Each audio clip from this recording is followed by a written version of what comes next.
এই যে আছি, থাকবো না আর। সময় হলে লুকিয়ে যাবার, তখন কি কেউ দেখতে পাবে? আমার সঙ্গে পথ হারাবে? কখনো না, কখনো না। আমি তো নই সবার চেনা।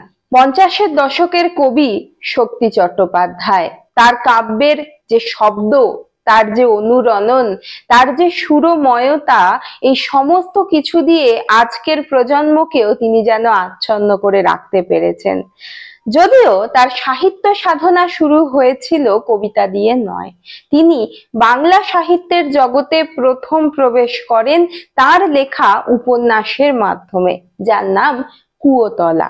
কিন্তু আজকে আমাদের যে পর্ব, সেখানে আমরা শক্তি চট্টোপাধ্যায়ের সম্পূর্ণ সাহিত্য নিয়ে আলোচনা করব না। আমরা আলোচনা করব তার হাতে গড়ে ওঠা বাংলা সাহিত্যের সব থেকে সুন্দরতম অংশটি নিয়ে, অর্থাৎ শক্তি চট্টোপাধ্যায়ের কবিতা নিয়ে। শক্তি চট্টোপাধ্যায় বহু কবিতা লিখেছেন, কিন্তু তার মধ্যে আমাদের বিশেষত কলকাতা বিশ্ববিদ্যালয়ের সিলেবাসে যে কয়েকটি কবিতা রয়েছে, তার মধ্যে কিছু কবিতা নিয়ে আজকে শক্তি চট্টোপাধ্যায়ের কাব্য সম্পর্কে একটি পর্ব তৈরি করার চেষ্টা করব, যেখানে এই পর্বে আসলে শক্তি চট্টোপাধ্যায়ের শুধু কবিতার আলোচনাই থাকবে তা নয়, তার সঙ্গে সঙ্গে সেই কবিতাগুলিতে কি কি নিহিত রয়েছে, অর্থাৎ শক্তি চট্টোপাধ্যায়ের কাব্য গুণ কি কি ছিল, কাব্য বৈশিষ্ট্য কি কি ছিল, সেইগুলির আবহে আমরা এই কবিতাগুলিকে একটু আলোচনা করে দেখব। সাহিত্যের পথের তাই আজকের পর্বের আলোচ্য বিষয় শক্তি চট্টোপাধ্যায়ের কবিতা। সম্ভবত জীবনানন্দ দাশের পরে বাংলা আধুনিক কবিতা সাহিত্যের যে ধারা, তাতে শক্তি চট্টোপাধ্যায় আরেকজন মৌলিকতম কবি। কারণ তার যে কাব্য রচনার গুণ, তার যে তিনি যে ধারাটি তৈরি করেছিলেন, সেটি একেবারেই অনন্য। কিভাবে তার এই ধারা আলাদা হয়ে উঠলো, তার যদি আমরা বিচার করতে বসি, তাহলে দেখব যে বেশ কিছু বৈশিষ্ট্য তার কবিতার মধ্যে রয়েছে। প্রথমত আমি বলে রাখি যে শক্তি চট্টোপাধ্যায়ের কবিতা বা বিভূতিভূষণ বন্দ্যোপাধ্যায়ের রচনা, এইগুলো ঠিক আলোচনার বিষয় নয়, এগুলি অনুভব করবার বিষয়। এগুলিকে পড়ে মানুষ অনুভব করে, যে অনুভূতিটা হয় সেটাই মানুষকে আরো অনেকখানি ভাবায়। তাই সেই অর্থে শক্তি চট্টোপাধ্যায় আমি আজকে যা বলবো সেটাই শেষ, এই কথা কখনোই আমি বলতে পারি না। তোমরা যারা ছাত্রছাত্রী মূলত, তারা এই কবিতাগুলি যেগুলি পাঠ্য রয়েছে, পাঠ্যর বাইরেও যার শক্তি চট্টোপাধ্যায়ের কবিতা রয়েছে, সেগুলি অবশ্যই সুন্দর করে পাঠ করবে। পাঠ করলে তোমাদের মধ্যে যে অনুভূতি হবে সেটাই কিন্তু আসল।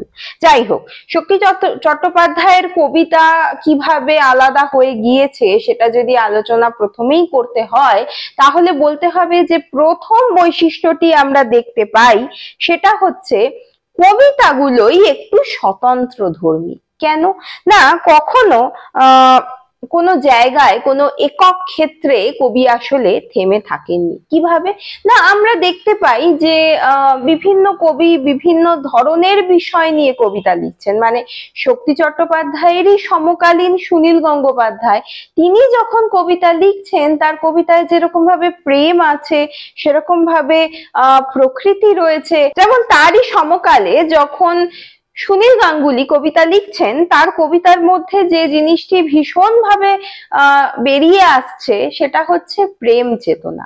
বা তার আগে যখন জীবনানন্দ দাশ কবিতা লিখেছেন, তখন আমরা দেখেছি যে প্রকৃতি প্রীতি, নিসর্গ চেতনা, এই বিষয়গুলো জীবনানন্দের একেবারে নিজস্ব বিষয়।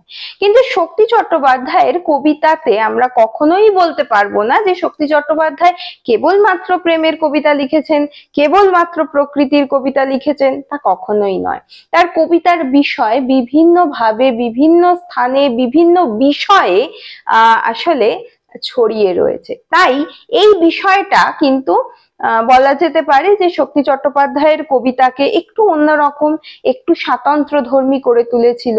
তাই কারণ তার কবিতার বিষয় ছিল স্বতন্ত্র, কবিতার বিষয় তিনি কোনো জায়গায় আটকে থাকেননি। যেমন একদিকে যখন তিনি আনন্দ ভৈরবী কবিতায় বলছেন যে আজ এই ঘরে এলায় পড়েছে রবি, এমন ছিল না আষাঢ় শেষের বেলা, উদ্যানে ছিল বর্ষা পীড়িত ফুল, আনন্দ ভৈরবী, সেই রকমই তিনি আবার অবনী বাড়ি আছোতে এক অন্য রকমের চেতনা আমাদের মধ্যে তুলে ধরছেন। তাছাড়া আমরা যদি তার খুব বিখ্যাত কবিতা জরাসন্ধ পড়ি, সেখানে আমরা দেখতে পাবো যে এক মাইথোলজিক্যাল ক্যারেক্টারকে, জরাসন্ধকে তুলে এনে আমাদের আজকের এই পৃথিবীর যে ক্ষয়িষ্ণু অবস্থা সেই বিষয়টা তিনি বোঝানোর চেষ্টা করছেন। তিনি বলছেন যে আমাকে তুই আনলি কেন, ফিরিয়ে নে। অর্থাৎ পৃথিবীর কাছে যেন সন্তান বলছে যে আমাকে তুমি আনলে কেন, মায়ের কাছে যেন সন্তান বলছে এই অন্ধকার জগতে আমি আমার হাত দেখি না, পা দেখি না, আমি এক অন্ধকারের মধ্যে জন্মেছি, অন্ধকারের মধ্যেই বিলীন হয়ে রয়েছি, আমাকে তুমি আনলে কেন, আমাকে ফিরিয়ে নাও। এই যে তিন চার রকমের মানসিকতা তার কবিতায় একই সময়ে, প্রায় একই সময় কবিতাগুলো লেখা হচ্ছে, সেখানে চলছে, এই বিষয়টাই কিন্তু তার কবিতাকে আলাদা করে দিচ্ছে। দ্বিতীয় যে কাব্য বৈশিষ্ট্য আমরা দেখতে পাই শক্তি চট্টোপাধ্যায়ের কবিতায়, তার মধ্যে অন্যতম একটি হচ্ছে যে নিজের জীবন চেতনা তার কবিতায় ভীষণভাবে ধরা দিয়েছে। আমি, আমার উপস্থিতি, আমার ভালোবাসা, আমার দুঃখ, আমার যন্ত্রণা, এই পুরো বিষয়টাতে যে আমার যে একটা এক্সিস্টেন্স রয়েছে, এই বিষয়টা আমরা কবিতার মধ্যে দেখতে পাবো। আমরা যখন একই সময়ে বসে অন্য কবিদের কবিতা পড়বো, তখন দেখবো যে সেখানে অন্য চরিত্রের জায়গা কবিরা করে দিচ্ছেন। যেমন সুনীল গাঙ্গুলির কবিতায় নীরার যে চরিত্রের কথা আমরা জানি, সেখানে নীরার একটি এক্সিস্টেন্স রয়েছে, কিন্তু শক্তি চট্টোপাধ্যায়ের কবিতার মধ্যে যেটা খুব ভাবে লক্ষ্য করা যায় যে অন্য চরিত্রের যে উপস্থিতি, এই বিষয়টা কম।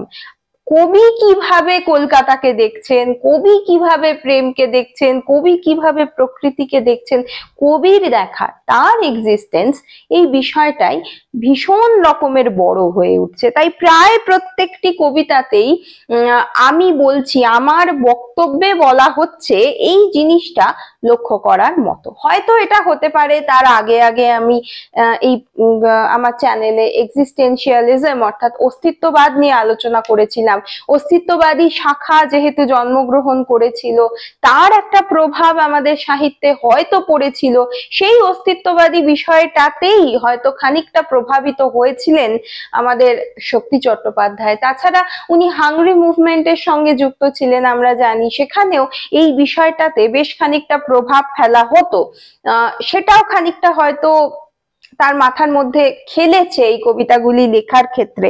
যাই হোক, আমরা প্রত্যেকটি কবিতাতেই কিন্তু এই আমার উপস্থিতিটা লক্ষ্য করতে পারি। যেমন চাবি নামক কবিতাটি, আমার কাছে এখনো পড়ে আছে তোমার প্রিয় হারিয়ে যাওয়া চাবি, কেমন করে তোরঙ্গ খোলো আজ, এরকম আমার কাছে তোমার ঘরের চাবি পড়ে রয়েছে, আমি রয়েছি তোমার জীবনে, সেটাও যেরকম রয়েছে, সেরকম ভাবে যদি আমরা দেখি যে আমি স্বেচ্ছাচারী নামক যে কবিতাটি, তার বিখ্যাত কবিতা, সেখানেও তিনি বলছেন যে তীরে কি প্রচন্ড কলরব, জলে ভেসে যায় কার সব, কোথা ছিল বাড়ি, রাতের কল্লোল শুধু বলে যায় আমি স্বেচ্ছাচারী। এবার এখানে কল্লোল বলতে অনেকে প্রশ্ন হয়তো করেন যে কল্লোল মানে কল্লোল যুগের কথা বলা হয়েছে, যারা রবীন্দ্রনাথের থেকে বেরিয়ে এসেছিলেন। কিন্তু যদি আমি ওনার ক্ষেত্রেও দেখি, ওনার জীবনযাত্রা, ওনার নিজস্ব ব্যক্তিগত জীবন, ওনার যে সেই সময়ের যে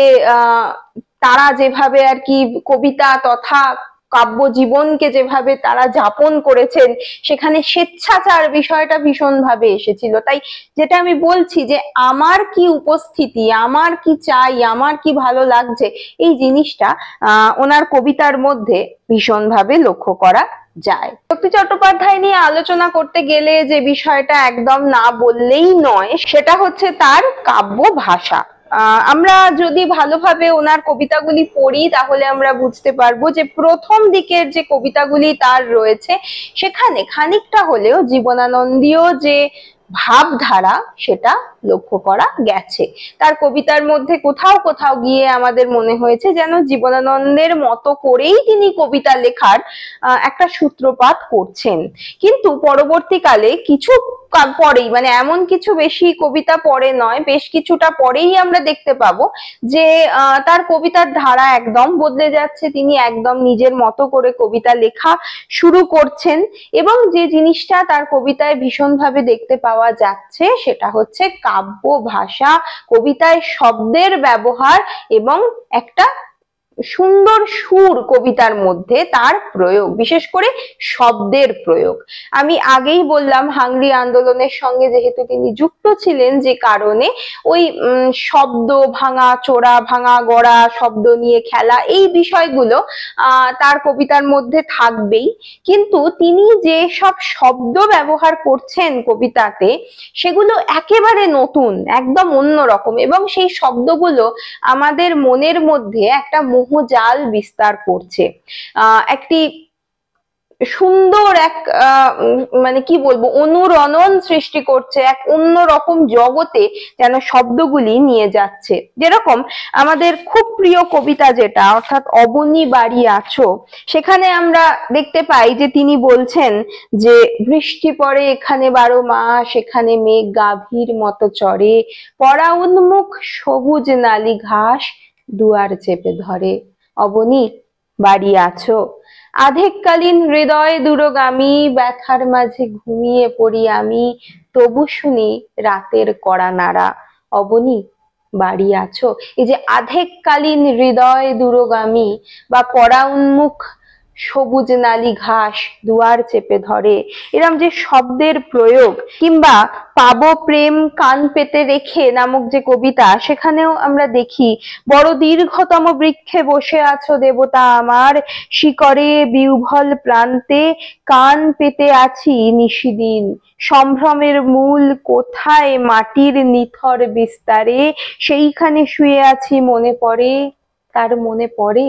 এই যে বিউভল বিস্তারে, বা অদ্ভুত সুন্দর একটি কবিতা, যে ওই যে যেখানে আজানুকেশ ভিজিয়ে নিচ্ছ আকাশ ছেঁচা জলে, যখন বৃষ্টি নামলো কবিতাটির নাম, আজানুকেশ ভিজিয়ে নিচ্ছ আকাশ ছেঁচা জলে, যেন চারিদিক থেকে বৃষ্টি নামছে আমাদের। তাছাড়া আমরা যখন দেখি যে তিনি বেশ কিছু উপমার ব্যবহার করছেন, বিশেষ করে চাঁদ, চাঁদ তার কবিতায় বিভিন্ন ভাবে এসেছে। সব থেকে সুন্দর লাগে যখন তিনি বলেন যে কুয়োর জলে চাঁদ পড়ে রয়েছে। যখন আমরা কুয়োর জলের দিকে তাকাই, ওপরে ভাঙাচোরা চাঁদের একটা ছবি দেখতে পাই, যেন জলের ওপরে চাঁদ ভাসছে। ওই যে কাব্যিক যে একটা মোহময় জগৎ বিস্তার করছেন তিনি উপমার মাধ্যমে, বিভিন্ন রকমের শব্দের মাধ্যমে, সেটিকে আলাদা করে, মানে আমরা সেটির মাধ্যমেই আলাদা করে বুঝে যাচ্ছি যে এটি শক্তি চট্টোপাধ্যায়েরই কবিতা। শুধু শব্দের ব্যবহার নয়, তার বাক্য চয়নের মধ্যে যে লিরিক ধর্মিতা রয়েছে, যে লিরিক্যাল একটা সৌন্দর্য রয়েছে, যেটা আমি আগেও বললাম যে ঋণ ঋণে একটা সুর রয়েছে, যেন এই কবিতাগুলি পাঠ করার জন্যই লেখা, যেন পাঠ করে শোনানোর নয়, নিজে পাঠ করার জন্যই কবিতাগুলি লেখা, এই বিষয়টা লক্ষ্য করা যায়। যে সেখানে লিরিক্যাল ধর্মিতা যে জিনিসটা রয়েছে শক্তি চট্টোপাধ্যায়ের কবিতা, সেখানে গদ্য ছন্দের একটা সুর আছে, যেমন একবার তুমি ভালোবাসতে চেষ্টা করো, দেখবে নদীর ভিতর মাছের বুক থেকে পাথর ঝরে পড়ছে, পাথর পাথর পাথর, আর নদী সমুদ্রের জল, নীল পাথর লাল হচ্ছে, লাল পাথর নীল, একবার তুমি ভালোবাসতে চেষ্টা করো। এই যে গঠন, কবিতার যে পংক্তিগুলোর গঠন, সেখানে আমরা বারবার খেয়াল করি যে এক টানে এক ফ্লোতে যেরকম ভাবে তিনি কথা বলছেন, যেন নদীর জল যাচ্ছে, সেরকম একই শব্দের বারবার তিনি প্রয়োগ করছেন, যেন ধ্রুব পদের মতো সেই কবিতার যেটি মূল শব্দ সেটি বিভিন্নভাবে প্রকাশিত হয়ে আসছে। তারপরে এই যে এতটা ফ্লো এর পর হঠাৎ করে যেন তিনি ফেরত চলে আসছেন পিছন দিকে, কিরম বুকের ভিতর কিছু পাথর থাকা ভালো, ধ্বনি দিলে প্রতিধ্বনি পাওয়া যায়। সমস্ত পায়ে হাঁটা পথই যখন পিচ্ছিল, তখন ওই পাথরের পাল একের পর এক বিছিয়ে যেন কবিতার নগ্ন ব্যবহার, যেন ঢেউ, যেন কুমোরতুলির সলমা চুমকি, জরি মাখা প্রতিমা, বহুদূর হেমন্তের পাংশুটে নক্ষত্রের দরজা পর্যন্ত দেখে আসতে পারি। এই যে ধরনটা, সেটা খানিকটা জীবনানন্দীয় হলেও জীবনানন্দের থেকে একদম আলাদা। জীবনানন্দের যে আধুনিকতা, তার থেকে আরো এক ধাপ এগিয়ে আসছেন শক্তি চট্টোপাধ্যায়। তাই তার কবিতার মধ্যে সুর, জীবনানন্দের কবিতাতেও যে সুর আমরা পেয়েছিলাম, ওরকম একটা টানা টানা সুর থাকলেও শব্দের ব্যবহার, মানুষের অবস্থার যে কথা, এই বিষয়গুলি এসে শক্তি চট্টোপাধ্যায়ের কবিতাকে আরো আধুনিক করে তোলে এবং আমরা বুঝতেও পারি এটি শক্তি চট্টোপাধ্যায়েরই কবিতা। শক্তি চট্টোপাধ্যায়ের কবিতা নিয়ে বলতে গেলে তো প্রেম প্রেম এই বিষয়টাকে তুলে ধরতেই হয় সবকিছুর মধ্যে। তার কবিতায় যে প্রেমকে আমরা পাচ্ছি, তার মধ্যে ভীষণ রকম একটা বেদনার আলোড়ন রয়েছে। এক মানে সম্পূর্ণ প্রেমের কথা সেই অর্থে আমরা ওনার কবিতায় মোটেই পাই না, যা পাই সবটাই প্রায় ভগ্নপ্রায়। নারী চরিত্রগুলি বনলতা, নীরা এদের মতো কেউ সামনে চলে আসছে না, সুরঙ্গনা, সুরঞ্জনা এদের কারুর মতো আসছে না। তিনি নারীকে নিভৃতে রাখতে চাইছেন, তিনি তার উপস্থিতিটাকেই প্রধান করতে চাইছেন, এবং বেশিরভাগ ক্ষেত্রেই আমরা দেখি যে তার প্রেম সম্পূর্ণ হয়ে গিয়েছে, শেষ হয়ে গিয়েছে, তারপর তিনি যেন স্মৃতিচারণা করছেন। তার একটি ভীষণ বড় প্রমাণ হেমন্তের অরণ্যে আমি পোস্টম্যান নামক কবিতা। হেমন্তের অরণ্যে আমি পোস্টম্যান ঘুরতে দেখেছি অনেক, তাদের হলুদ ঝুলি ভরে গিয়েছিল ঘাসে আবিল ভেড়ার পেটের মতন। কতকালের পুরনো নতুন চিঠি কুড়িয়ে পেয়েছে ওই হেমন্তের অরণ্যের পোস্টম্যান গুলি আমি দেখেছি, কেবল অনবরত ওরা খুঁটে চলেছে বকের মতো নিভৃতে মাছ। এমন অসম্ভব রহস্যপূর্ণ সতর্ক ব্যস্ততা ওদের। আমাদের পোস্টম্যান গুলির মতো নয় ওরা, যাদের হাতে অবিরাম বিলাসী ভালোবাসার চিঠি আমাদের হারিয়ে যেতে থাকে। হেমন্তের অরণ্যে পোস্টম্যান প্রথম লাইনটাই যেন আমাদের মহিনের ঘোড়াগুলির ফেরত নিয়ে যায়, যারা বহুকাল ধরে যেন ঘাস খাচ্ছে প্রস্তর যুগের ঘোড়ার মতো, সেরম হেমন্তের অরণ্যে কিছু আবছা ছায়া ঘুরে বেড়াচ্ছে, যাদের যে ঝুলি, তার মধ্যে পেকে যাওয়া পাতা, অর্থাৎ হেমন্তকাল এসে গেছে, এরপর শীত আসবে, রিক্ততা আসবে, সেই পাতাগুলি তারা সংগ্রহ করছে। কি রকম উপমা না, আবিল ভেড়ার পেটের মতো। আবিল ভেড়া মানে হচ্ছে যে যেসব ভেড়াদের লোম ছাঁটা হয়নি, লোমের ভারে যারা অসহায়, অর্থাৎ লোম মানে স্মৃতির ভারে অসহায়, যেন বেশ কিছু পোস্টম্যান চারদিকে ঘুরে বেড়াচ্ছে। এবং এই কবিতাটি যত চলতে থাকে তত যেন সুন্দর হয়ে ওঠে। যেমন এখানটা আমরা ক্রমশই চিঠি পাওয়ার লোভে সরে যাচ্ছি দূরে, আমরা ক্রমশই দূর থেকে চিঠি পাচ্ছি অনেক, আমরা কালই তোমাদের কাছ থেকে দূরে গিয়ে ভালোবাসা ভরা চিঠি ফেলে দিচ্ছি পোস্টম্যানের হাতে। এরকম ভাবে আমরা যে ধরনের মানুষ, সে ধরনের মানুষের থেকে সরে যাচ্ছি দূরে, আস্তে আস্তে আস্তে আস্তে, যেন একটা দূরে সরে যাওয়া, যেন সমুদ্রের ঢেউয়ের মতো পিছিয়ে যাওয়ার একটি চিত্রকল্প দেখতে পাই। অনেক দিন আমরা পরস্পরকে আলিঙ্গন করিনি, অনেক দিন আমরা ভোগ করিনি চুম্বন মানুষের, অনেক দিন শুনিনি গান মানুষের, অনেক দিন আবোল তাবোল শিশু দেখিনি আমরা অরণ্যের চেয়েও অনেক পুরনো অরণ্যের দিকে চলেছি ভেসে, অমর পাতার ছাপ যেখানে পাথরের চিবুকে লীন, তেমনি ভুবন ছাড়া যোগাযোগের দেশে ভেসে চলেছি কেবলই। সেই যেন আমরা জীবনানন্দের কথায় ফেরত চলে যাই। আমি অনেক দিন এই ঘাসের বুকে শুয়ে থাকতে পারিনি, যেরকম উনি বলেন যে আমি অনেক দিন হলো এই প্রকৃতি থেকে দূরে সরে যাচ্ছি। এখানে কবি বলছেন আমরা অনেক দিন মনুষ্যত্ব বা মানুষের থেকে, মানবত্ব যাদের মধ্যে আছে তাদের থেকে দূরে সরে যাচ্ছে, আর সাধারণ মানুষ আমরা থাকছি না। আমাদের মধ্যে কৃত্রিমতা, দূরত্ব, কষ্ট, যন্ত্রণার প্রভাব এত প্রবল হয়ে উঠছে যে আমরা এক একটা মানুষ হয়ে যাচ্ছি, মানুষ যে সম্প্রদায় সেখান থেকে দূরে সরে যাচ্ছি, সেরকমই সরে যাচ্ছি প্রেমের মধ্যে থেকে। এই যে আমরা অনেক দিন করিনি, অনেক দিন আমরা একে অপরের থেকে দূরে সরে যাচ্ছি, এই যে যেটা আমি আগেই বললাম যে বারবার করে একই জিনিসের একই শব্দ, একই বক্তব্যের পুনর্ব্যবহার তার কবিতাকে ভীষণ সুন্দর করে তোলে। কবিতার মধ্যে যেরকম প্রেম আছে সেরকম মৃত্যু চেতনাও রয়েছে। তিনি তার, আমরা যদি কবিতাগুলি দেখি, বেশিরভাগ জায়গায় যাওয়া, যেতে যেতে, যাওয়ার সময় হলো, যেতে পারি কিন্তু কেন যাব, এরকম ধরনের কবিতার নাম আমরা দেখতে পাই। এখানে মৃত্যু এসেছে বটে তার কবিতায়, কিন্তু জীবনানন্দের যেরকম এক গাছি দড়ি হাতে চলে গেল, মৃত্যুকে বরণ করতেই যে কমপ্লিট হয়ে গেল, এই বিষয়টা নয়। তার কবিতায় কোথাও একটা আশাবাদ রয়েছে, যে কারণে বারবার যাওয়ার কথা বললেই তিনি বলছেন পিছনে যেন চাবুক পড়ে এবং ফিরে তাকাতে হয়। যেতে পারি কিন্তু কেন যাবোতে তো অন্তত তাই আছে, যে এখনই যাব কিন্তু এখনই যাব না। অর্থাৎ এই যে যাওয়ার যে রূপকল্প, এই বিষয়টা শক্তি চট্টোপাধ্যায়ের কবিতায় একটু অন্যভাবে এসছে। খানিক আমরা ধরতে পারি হয়তো আশাবাদী হিসেবেই, আশাবাদকেই তিনি দেখানোর চেষ্টা করেছেন।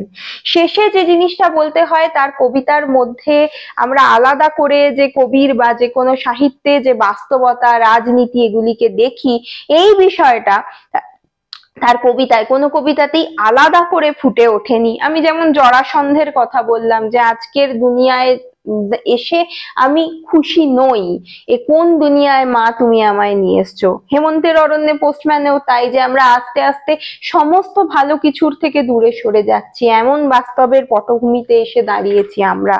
সেরকমই আমরা যদি একটি কবিতা এরকম বুঝতে পারি, একটি, হ্যাঁ আরেকটি রয়েছে, ওই যে কুষ্ঠরোগী হাইড্রান্ট খুলে চেটে নেয় জল, এই যে কথাগুলো তিনি বলছেন, বা কলকাতার আজকের যে অবস্থা কিরকম সেগুলো তিনি বলছেন, টুকরো টুকরো ছবি আমরা দেখতে পাই।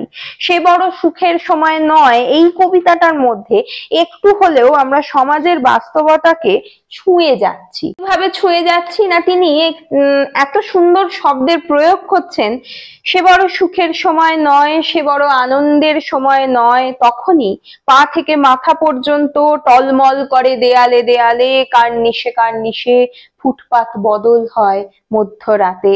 বাড়ি ফেরার সময় বাড়ির ভিতর বাড়ি, বাড়ির ভিতর পা, বুকের ভিতর পা, আর কিছু নয়। এই যে পরিবর্তনশীলতা সর্বক্ষেত্রে, সেটা আমাদের জন্য কতটা ভালো বা খারাপ, এটা এই বিষয়টাই অন্যভাবে প্রকাশ করছেন কবি। কবি তো কবি, তিনি তো তার মতো করে জিনিসটা লিখছেন, আমাদের বুঝে নিতে হচ্ছে। একদম খটখটে বাস্তব, বাস্তবের গদ্যের হাতুড়ি এইরকম কিছু আমরা তার কবিতায় পাবো না।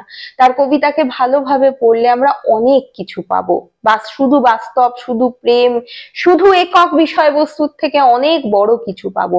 সেই জন্যেই শক্তি চট্টোপাধ্যায় আজকের দিনেও ভীষণ রকম ভাবে আমাদের কাছে প্রিয় একজন কবি হয়ে রয়েছেন, এবং আজকের দিনেও শক্তি চট্টোপাধ্যায়ের কবিতা যে কোনো অনেক কবির থেকে বেশি আর কি গৃহীত হয় আমাদের কাছে, আমরা বেশি গ্রহণ করতে পারি, কারণ একটা ভালো লাগা বোধ রয়েছে। আর যেটা রয়েছে, যেটা বললাম, যে লিরিক ধর্মিতা, শব্দের ব্যবহার এত সুন্দরভাবে উনি সাজাচ্ছেন জিনিসটা, যে সেটা সত্যি দেখার মতো। শক্তি চট্টোপাধ্যায় নিজের জীবনে হয়তো বেশ খানিকটা খামখেয়ালি ছিলেন, যেই কারণে তিনি অনেকখানি অবধি অনেক পৃথিবীর বহু মানুষের কাছে হয়তো তিনি পৌঁছাতে পারেননি, কিন্তু পৌঁছানোর ক্ষমতা তার ছিল। তার কেবলমাত্র 1982 সালে যেতে পারি কাব্যগ্রন্থের জন্য তিনি ইংরাজি এবং মৈথিলি ভাষায় সেটি অনুবাদ হয় এবং তিনি সাহিত্য একাডেমি পুরস্কার পেয়েছিলেন। কিন্তু আমার মতে শক্তি চট্টোপাধ্যায়ের কবিতা যেরকম সুন্দর, সেটি আরো অনেক অনেক উচ্চ মানের পুরস্কার পাওয়ার যোগ্য। যাই হোক, আজকে এই পর্যন্তই, আশা করি ভালো লেগেছে। আমি খুব সংক্ষেপে শক্তি চট্টোপাধ্যায়ের কবিতা নিয়ে আলোচনা করলাম, পরে কোনো কালে যদি সময় হয় আলাদা আলাদা কবিতা ধরে চেষ্টা করব তোমাদের সাহায্য করতে, আলোচনা করে। আজকে এই পর্যন্তই। ভালো লাগলে একটু কমেন্ট করে জানাবে, একটু লাইক করে দেবে, আর উৎসাহিত করতে সাবস্ক্রাইব করে যাবে। নমস্কার।